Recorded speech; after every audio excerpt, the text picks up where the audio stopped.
meravellós món Roald Dahl.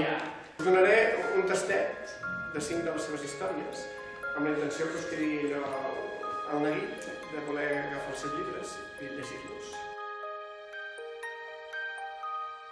Tenia un llenguatge gairebé poètic, literari.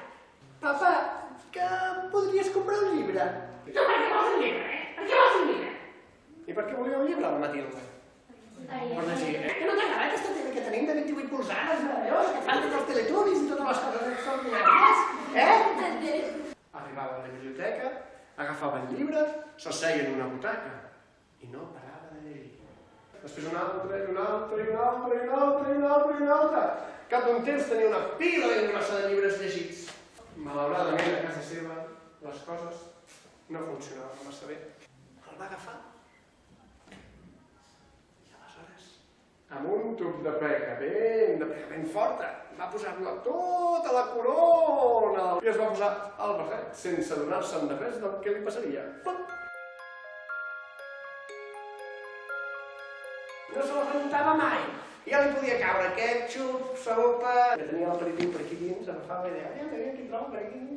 una oliva, mira, se la menjava. No. Tenia un ull de vidre que es podia posar a treure en un instant. Se'l va treure i va tirar dins el gerro de cervesa. Quan va fer l'últim glops... Ai, ja t'he dit que no traia ull de sobre. Vigila, vigilo. Sempre, sempre, sempre, sempre. Odien per sobre de tot els nervis. Les bruixes de veritat vesteixen de manera ordinària.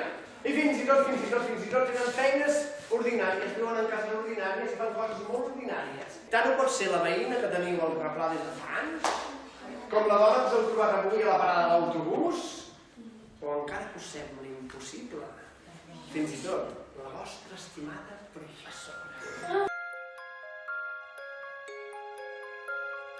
Aquell gegant mirava a través de les finestres i amb unes mans expertes, clic,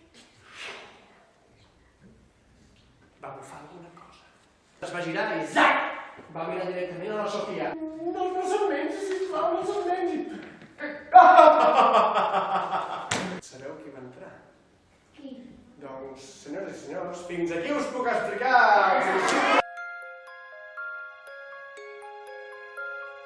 Va, aquí va la pilota, aquí va la pilota, aquí va la pilota, aquí va la pilota, té, tu, apa. Doncs en James era superfeliç, fins que un dia va passar una cosa molt trista. Se'l va menjar un terrible i afamat rinoceront. Anem un dia a la platja. Jo tinc ganes de veure els meus amics. Corre, gaudir una mica. Vés-te'n, no et vull veure. Fons d'ell. Té, agafa això. Et canviarà la vida. Seràs feliç des d'ara mateix. Què és això? Són llengües de cocodril. Guaiteu, bullides dins un crani de bruixa durant 20 dies i 20 nits, amb uns quants ulls de llengua naixos, un bec de llor obert, i després posat a sol i serena durant 40 dies. I la lluna